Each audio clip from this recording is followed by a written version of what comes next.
एक बार की बात है, एक कारपेंटर था जो बहुत अच्छे अच्छे घर बनाया करता था। वो अपने बॉस का सबसे अच्छा कारीगर था। उस कारपेंटर के जैसा घर पूरे शहर में कोई नहीं बना सकता था।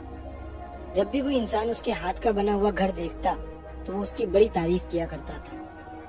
तो ये कारपेंटर 40 साल से अपने बॉस के लिए काम कर रहा था और अब उसकी उम्र 60 साल की हो गई थी। उसने सोचा कि मुझे अब रिटायरमेंट ले लेनी चाहिए।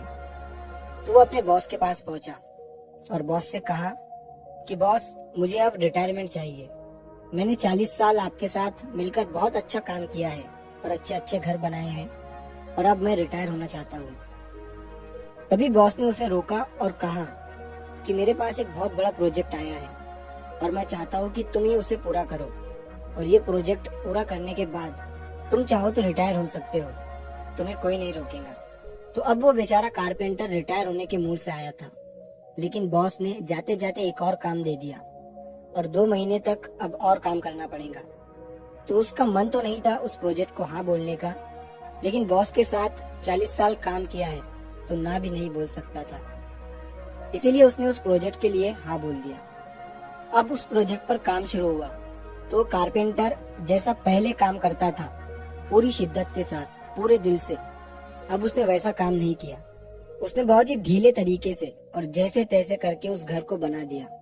उस कारपेंटर ने अपनी पूरी जिंदगी में अगर कोई खराब घर बनाया होगा तो वो ये घर था। जब पूरा काम करके वो अपने बॉस के पास पहुंचा और उन्हें उस घर की चाबियां दी, तो तभी बॉस ने उस कारपेंटर को रोका और उस घर की चाबियां उसे वापस दे दी और कहा कि तुम मेरे सबसे बेहतरीन कारीगर हो और तुमने मेरे साथ 40 साल काम किया है और अब तुम रिटायर हो रहे हो, इसीलिए मैं तुम्हें एक तोहफा देना चाहता था, और वो तोहफा ये घर है जो तुमने अभी अभी बनाया है।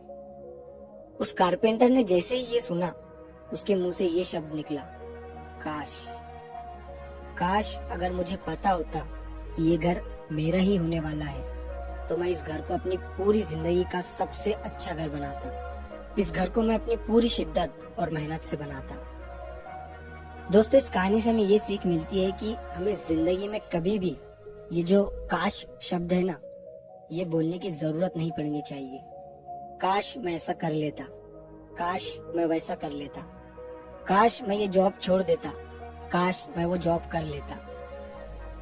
तो कभी भी सोच समझकर फैसले लो ताकि बाद में आपको रिग्रेट फील ना हो। मैं जानता हूँ कि कुछ चीजें होती है जो हमारे हाथ में नहीं होती, तो ऐसे वक्त में काश बोलने की जगह जो हो गया है उसे भूल जाओ और जिंदगी में आगे बढ़ो, आगे रास्ता ढूंढो। तो अगर आप इस कहानी को और भी लोगों तक पहुंचाना चाहते हैं तो इस वीडियो को लाइक करिए ताकि YouTube इस वीडियो को और भी लोगों तक पहुंचाए। और अगर आपको कहानी पसंद आई है तो चैनल को सब्सक्राइब जरूर करिए।